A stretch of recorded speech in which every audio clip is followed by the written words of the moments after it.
함께 보신 말씀은 빌립보서 1장 15절부터 18절 말씀입니다. 신약성경 318면에 있습니다. 빌립보서 1장 15절부터 18절 말씀입니다.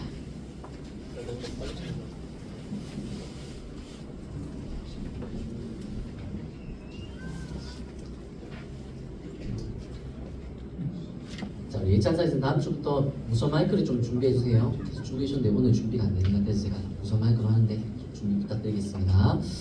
자, 빌립보서 1장 15절부터 18절까지 우리 4절 말씀을 같이 한번 읽어보도록 하겠습니다. 시작!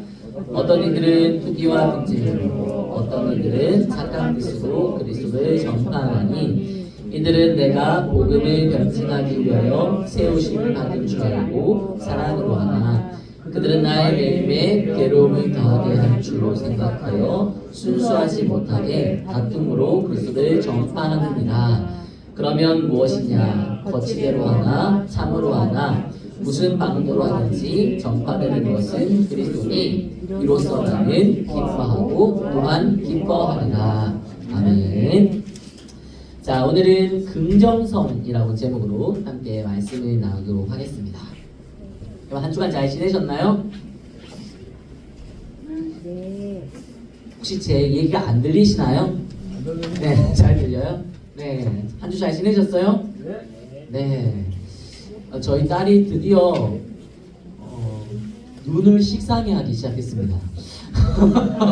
처음에 왔을 때는 아빠 눈이 와 이러면서 네, 밤잠을 설치고 네, 아침에 일어나지 않다가도 눈 왔다 그러면 벌떡 일어나는 아이가 눈을 보고 또 보고 또 보더니만 이제 진료하기 시작했어요. 네, 더 이상 눈을 보고 반겨하지 않습니다. 제가 이번 주에 한번 휘청했거든요. 얼음판에서. 야, 이러다 큰일 나겠다 싶었는데 눈길입니다. 빈방길인데 안전 조심하시고 넘어지지 마시고요. 아무리 피곤해도 길바닥에서 눕지 마시고 집에서 누우시고요. 아시겠죠? 네. 옆에 있는 친구들 인사하도록 합시다. 눈 조심합시다. 잠은 집에서 잡시다. 밥은 집에서 잡시다. 그러고 왔어요. 건강하게 한 주 한 주 잘 보낼 수 있는 여러분들이 되시기를 바랍니다. 자, 지난주에 우리는 선하심과 인자하심이 영원하신 하나님에 대한 말씀을 함께 살펴봤었어요. 제가 지난주에 이은 말씀을 여러분들께 계속 말씀을 드리기 전에 계속해서 말씀을 드리는 거는 기억하면서 따라오라고 하는 겁니다. 계속해서 연관이 되었기 때문에. 자, 하나님의 선하심은 언제나 어떤 모습으로 나타난다고 했나요? 하나님의 인자하신 모습으로 나타난다. 이렇게 말씀을 드렸어요. 우리는 연약해서 날마다 죄를 짓고 넘어지는데 하나님은 그런 우리에게 언제나 어떤 모습? 네, 인자하신 모습으로 다가오셔서 우리로 하여금 지은 죄를 깨닫게 하시고 또 그 죄에서 돌이킬 수 있도록 우리를 인도하신다라는 거죠. 그래서 우리는 하나님 앞에 서기에 너무나 불완전하고 우리 너무나 연약한 존재인데도 다시 하나님 앞으로 나와서 예배드릴 수 있고 또다시 죄에서 돌이켜서 이전보다 좀 더 나은 삶, 좀 더 하나님께서 기뻐하시는 성숙한 모습으로 살아갈 수 있다고 하는 거죠. 하나님의 우리를 인도하신 하나님의 인자하심 때문이에요. 또 양과 같이 연약한 우리를 위해 목숨까지 내어주신 선한 목자이신 예수님에 관한 말씀도 우리가 함께 살펴봤었어요. 우리도 그 예수님을 닮아서 공동체 안에 연약한 친구들, 또 소외된 친구들, 잊혀진 친구들에게 사랑을 보이고 관심을 가지면서 살자 그런 말씀도 함께 나누었죠. 자, 오늘은 이 선하신 하나님과 관련된 두 번째 성품으로 긍정성에 대해서 살펴볼 거예요. 긍정성으로 살려면 우리가 어떻게 살아가야 할까? 여러분 생각해 보셨나요? 이 긍정이라고 하는 긍정성을 잘 될 것이라고 하는 믿음으로 이해하려고 하는 사람들이 있어요. 앞으로 자신의 삶이 잘 될 것이고 좋은 일이 일어날 것이고 순탄하게 잘 열려질 것이다 라고 하는 믿음을 가지고 긍정적인 태도와 인식을 하며 살아가야 한다. 그렇게 긍정성을 이해하는 사람들이 있다고 하는 거죠. 자, 말씀 준비하다가 이와 같이 긍정적인 태도와 인식을 주장해서 한때 교회 공동체에 아주 큰 영향력을 끼쳤던 한 목사님이 생각이 났어요. 이 목사님은 이 긍정의 힘, 긍정의 힘이라고 하는 책을 쓰신 조엘 오스틴 목사님입니다. 이 책은 약 20년 전에 태어나기도 전이죠. 20년 전에 출판된 책이에요. 굉장히 유명해서 미국에서뿐만 아니라 우리 한국에서 베스트셀러가 된 책입니다. 책 제목 한번 들어봤을 거예요. 긍정의 힘이라고 제목. 저도 청년이었을 때, 저도 청년일 때가 있었습니다, 여러분. 저도 솔로였고 청년이었을 때 직장 생활하면서 이 책을 읽었던 그런 기억이 나요. 이 책에서 조엘 오스틴 목사님은 긍정적인 태도, 긍정적인 인식을 가져야 한다고 주장합니다. 자신이 감당하는 일들이 있고 또 자신이 마주하고 있는 어떤 상황이라고 하는 게 있는데 이 모든 것들이 잘 될 것이라고 하는 믿음을 가지고 어떤 태도로? 긍정적인 태도로 임해야 한다라고 하는 거죠. 긍정적으로 인식해야 된다라고 하는 거예요. 그럴 때 자신의 뜻대로 모든 일들이 잘 풀릴 것이고 자신이 생각한 좋은 모습, 긍정적인 방향으로 나아가게 될 것이다. 변화가 될 것이다. 이런 내용들이 핵심 내용이에요. 어때요? 그럴듯하지 않나요? 좋은 생각해야 된다. 긍정적으로 생각해야 된다. 그렇게 될 거다라고 하는 거죠. 자, 이와 같이 긍정의 힘, 긍정적인 태도와 인식으로 인해 좋고 풍성한 삶이 가능하다고 주장한 메시지는 이 수많은 사람들의 폭발적인 반응을 이끌어냈습니다. 그러니까 그 책이 베스트셀러가 될 정도였죠. 자, 여세를 몰아서 방금 미리 보여줬었는데 조엘 오스틴 목사님께서 긍정의 힘 책 다음으로 잘 되는 나라고 하는 제목으로 책을 썼는데 이 책도 대박이 났어요. 이 책도 긍정의 힘이라고 하는 책과 비슷한 맥락으로 쓴 책입니다. 그래서 역시 긍정적인 태도와 긍정적인 잘 될 것이라고 하는 어떤 태도와 인식이 중요하다고 하는 인식을 담고 있어요. 여러분 여기에 긍정적인 힘과 잘 되는 나 여기 책 위에 보면 뭐라고 적혀 있는지 보이시나요? 긍정적인 힘 위에는 뭐라고 적혀 있죠? 믿는 대로 된다. 그 잘 되는 나 위에는 뭐라고 돼 있어요? 나 믿음으로 산다 이렇게 되어 있어요. 둘 다 뭘 강조하고 있죠? 믿음을 강조하고 있어요. 자, 근데 이 믿음은 어떤 믿음을 의미하는 걸까요? 하나님에 대한 믿음이 아니라 내가 바라는 것에 대한 믿음을 의미하는 거예요. 자, 그러니까 무슨 일, 어떤 상황을 마주하든지 다 잘 될 것이라고 믿어라. 그런 긍정적인 태도, 긍정적인 인식이 중요하다라는 거죠. 다시 말해서 모든 일은 내가 생각하기 나름이고 내가 믿는 대로 된다는 겁니다. 자, 이와 같이 무한 긍정성을 촉구하는 메시지에 자극을 받은 수많은 사람들이 이 조엘 오스틴 목사님의 교회로 몰려들기 시작했어요. 자, 그래서 이 조엘 오스틴 목사님이 심호하는 교회가 있는데 레크우드 교회라고 하는데 이 레크우드 교회는 현재 미국에서 가장 많은 사람들이 모이는 교회로 같이 성장하게 됐어요. 한 주에 5만 명이나 되는 사람들이 여기서 예배를 드린다고 합니다. 수많은 사람들이 조엘 오스틴 목사님의 메시지가 먹혀들었다고 하는 거죠. 모든 사람들이 이 목사님의 말씀이 진리다라고 믿게 된 거죠.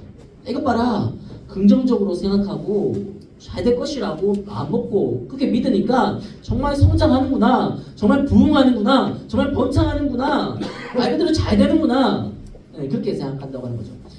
여러분 이런 신학을 어떤 신학이라고 말을 하냐면 바로 번영신학이라고 말합니다. 번영신학 들어본 적 있으세요? 좋은 결과, 잘 되고 번창하고 성공한 결과로 증명되는 신학이 바로 번영신학이에요. 이와 같이 번영신학을 주장하는 곳에는 언제나 사람들이 넘쳐납니다. 사람들이 왜 번영신학을 주장하는 곳으로 몰려들까요? 나도 성공하고 싶어서, 나도 잘 살고 싶고, 나도 잘 되고 싶고, 나도 번창하고 싶어서. 그래서 이렇게 생각한 대로 잘 된다, 그러니까 좋은 생각해라 라고 하는 긍정적인 메시지를 전하는 곳에 사람들이 몰려드는 겁니다. 게다가 레크우드 교회는 그게 증명이 된 교회니까 사람들이 너도 없이 몰려드는 거죠. 자, 근데 이와 같이 번영신학을 주장하고 이것을 진리라고 믿는 사람들 입장에서 볼 때 번영하지 못한 사람들은 과연 어떤 사람들일까요? 그 사람들은 믿음이 없는 사람들입니다. 믿음이 부족한 사람들이죠. 믿음이 없고 믿음이 부족하니까 잘 못 사는 거예요. 믿음이 없거나 부족하니까 힘들게 사는 것이고 고난이 있는 것이고 병이 나고 아프기까지 하는 겁니다. 믿음이 없고 부족하니까 헐벗은 것이고 굶주리는 것이고 어렵고 힘든 일이 생기는 거예요. 믿음이 없고 믿음이 부족하니까 사람들이 모이지 않는 것이고 작은 교회, 작은 공동체, 작은 규모에 그냥 머물러 있는 겁니다. 자, 이와 같이 번영신학에서 주장하고 있는 핵심 메시지, 핵심 키워드는 바로 자기 자신이에요. 자기 자신이 가진 긍정적인 믿음, 긍정적인 태도, 긍정적인 인식이 중요하다고 하는 거죠. 자, 이렇게 자기 자신의 인식과 태도를 강조하고 자신이 가지고 있는 긍정성을 중요하다고 주장하다 보니까 이 번영신학은 믿음의 대상이신 하나님보다 믿음을 가진 자신을 앞세우고 또 자신을 하나님보다 더 소중하고 더 귀한 존재로 둔갑시켜버렸습니다. 내가 잘 되는 것, 내가 잘 사는 것이 무엇보다 중요하고 신앙조차도 이것을 위해 나 자신을 위해 필요하다 이렇게 보는 거죠. 자, 얼마 전에 이러한 번영신학의 민낯이 조엘 오스틴 목사님의 아내가 전한 메시지를 통해 드러났어요. 조엘 오스틴 목사님의 아내인 빅토리아 오스틴 역시 목사님인데요. 레크드 교회에서 남편과 함께 공동으로 단임 목회를 하고 있습니다. 그런데 이 빅토리아 오스틴 목사님이 이런 말을 했어요. 어떤 말을 했냐면 예배라고 하는 것은 하나님이 아닌 여러분들을 위한 것이다. 예배라고 하는 것은 하나님을 위한 게 아니라 하나님이 아니라 여러분들을 위한 것이다 라고 한 거예요. 무슨 말인가요?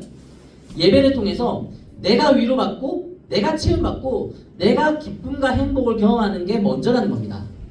하나님은 자기 자신보다 중요하지 않다는 거예요. 하나님보다 내가 더 중요하다는 겁니다. 예배드리는 내가. 번영신학은 이와 같이 자신이 잘 살고 자신이 잘 되는 것에 주목하고 있어요. 하나님은 그저 우리가 잘 되도록 잘 살도록 돕는 분에 불과합니다. 그래서 하나님이 정하신 예배까지도 하나님이 높임 받으시고 하나님이 경배 받으셔야 할 예배까지도 자기 자신을 위한 자신의 행복과 자신의 기쁨을 위한 수단이 되어버리는 것이죠. 여러분 이것을 긍정의 힘이라고 생각하고 이러한 목적으로 신앙생활을 하고 있는 사람들이 정말 많습니다. 실제로 이러한 목적을 성취하기 위해 매주 5만 명 가까운 사람들이 아직도 레크드 교회에 출석하고 있다고 하는 겁니다. 자, 그러나 사랑하는 여러분, 자신의 삶, 자신의 인생이 자기 생각대로 되고 자기 마음먹기에 달려있다고 주장하는 이러한 번영신학은 전혀 성경적이지 않습니다.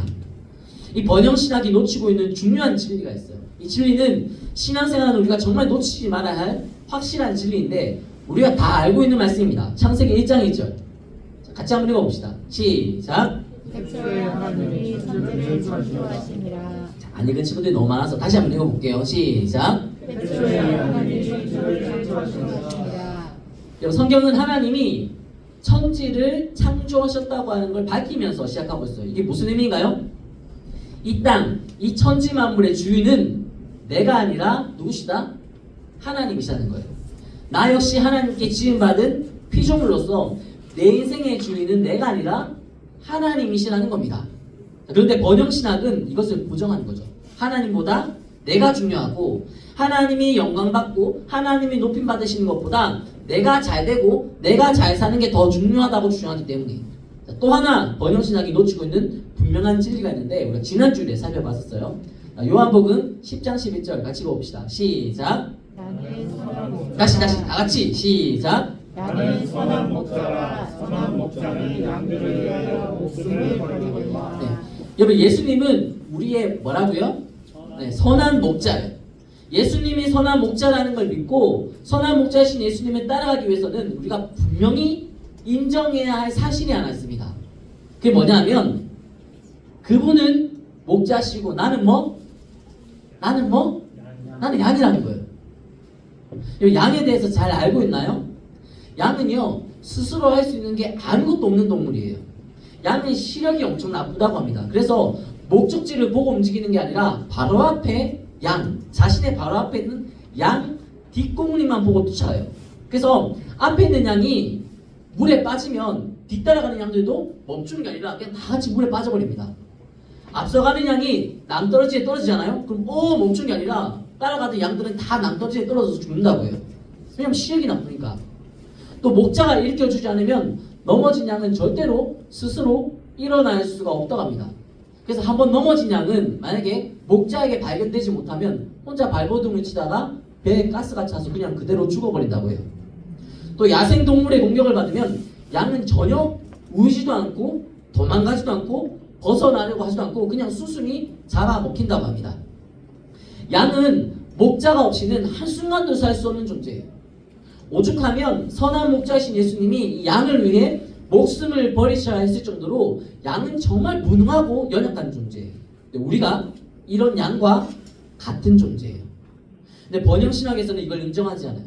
나는 절대로 연약하지 않고 난 절대로 무능하지 않고 오히려 무한한 잠재력이 나에게 있으니 무한한 가능성이 있으니 내 인생은 그런 내가 믿는 대로 펼쳐지고 내가 바라고 소망하는 대로 될 것이니 긍정적이고 좋은 생각만 하며 살라는 거예요. 잘 될 것이라고 하는 믿음만 가지고 살라는 겁니다. 그러면 믿는 대로 된다는 거죠. 자, 여러분, 오늘 여러분들과 나누려고 하는 이 긍정성은 이와 같이 번영신학에서 나누는 긍정성을 다 의미하지 않습니다. 오히려 방금 다룬 두 가지 진리 있죠. 즉 하나님이 우리 삶의 주인이시다. 그분이 아무것도 모르는 내 인생을 어떤 것도 스스로 감당할 수 없는 내 인생, 연약하고 무능한 나를 가장 좋은 길로, 가장 완전한 길로 인도하시는 선한 목자이시다. 이러한 진리를 믿고 인정하는 자들로서 가져야 할 긍정성에 대해서 살펴보려고 합니다. 우리 다 같이 한번 고백해 볼까요? 하나님이 내 삶의 주인이시다. 하나님이 선한 목자시다. 두 가지 꼭 잊지 마세요. 이 두 가지 분명하고도 확실한 진리를 붙잡고 오늘 본문의 말씀 함께 살펴보도록 하겠습니다. 자, 오늘 본문은 빌립보서 말씀이죠. 빌립보서는 바울이 빌립보 교회라고 하는 곳에 보낸 편지인데요. 바울은 이 성경을 어디에서 썼을까요? 집에서 편하게 누워서 썼을까요? 아닙니다. 이 빌립보서 이 성경은 감옥에서 쓴 성경이에요. 감옥에서 기록했다는 사실만으로 바울은 번영신학자들의 입장에서 보면 어떤 사람이에요? 실패한 사람이에요.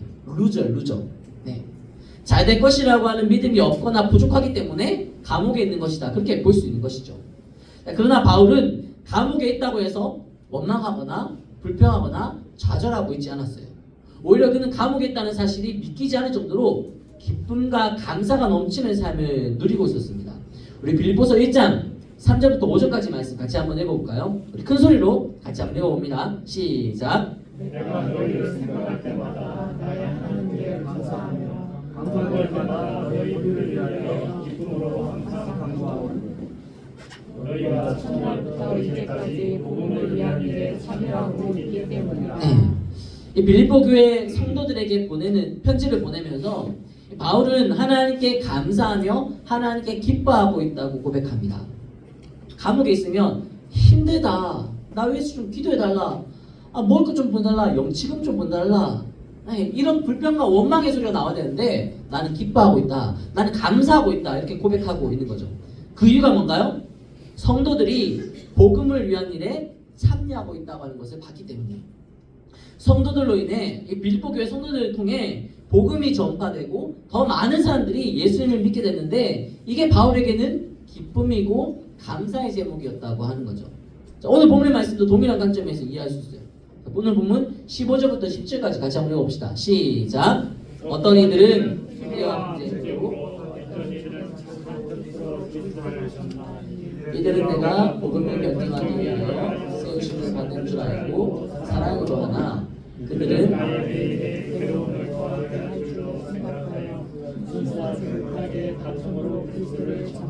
자, 여기 보시면 착한 뜻으로 순수한 동기로 그리스도를 전파하는 사람들이 있었는가 하면 다른 목적으로, 그러니까 투기와 분쟁으로 다툼으로 예수님을 그리스도를 전파하는 자들도 있었다고 하는 거죠.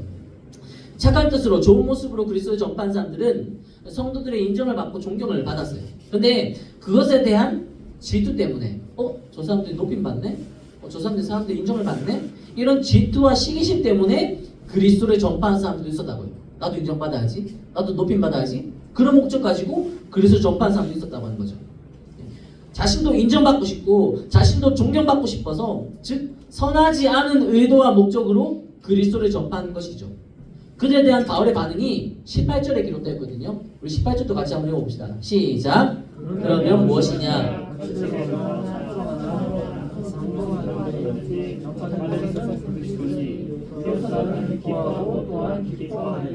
네. 비록 의도와 목적이 잘못되었다 하더라도 그리스도가 전파된다고 하는 것 자체가 바울에게는 기쁨이었어요. 여러분 이것은 바울이 전하는 자들의 불순한 의도, 잘못된 동기, 그리고 분쟁하고 투기하고 서로 싸우려고 하는 그런 모습들까지도 용납하고 있다는 뜻이 아니에요. 전하는 자는 불완전할 수 있어요. 연약할 수 있고요. 부족할 수 있어요.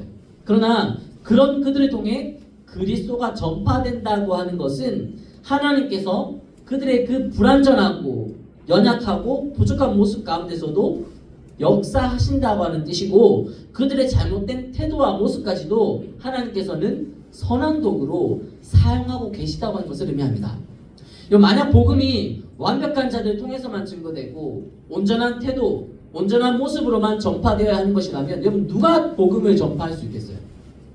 완벽한 사람, 잘 사는 사람, 누구에나 인정받고 누구에 높임받고 정말 좋은 모습으로 성공한 사람들만 복음을 전파한다면 저를 포함해서 여기 있는 사람들 중에 복음을 누가 전파할 수 있겠냐고요. 아무도 전할 수 없을 거예요. 그런데 하나님은 이렇게 연약한 우리도 사용하신다고 하는 거예요. 선하게 사용하세요. 감옥에 갇힐 수밖에 없는 불행한 바울의 인생을 사용해서라도 하나님은 복음이 흘러가게 하신다고 하는 거죠.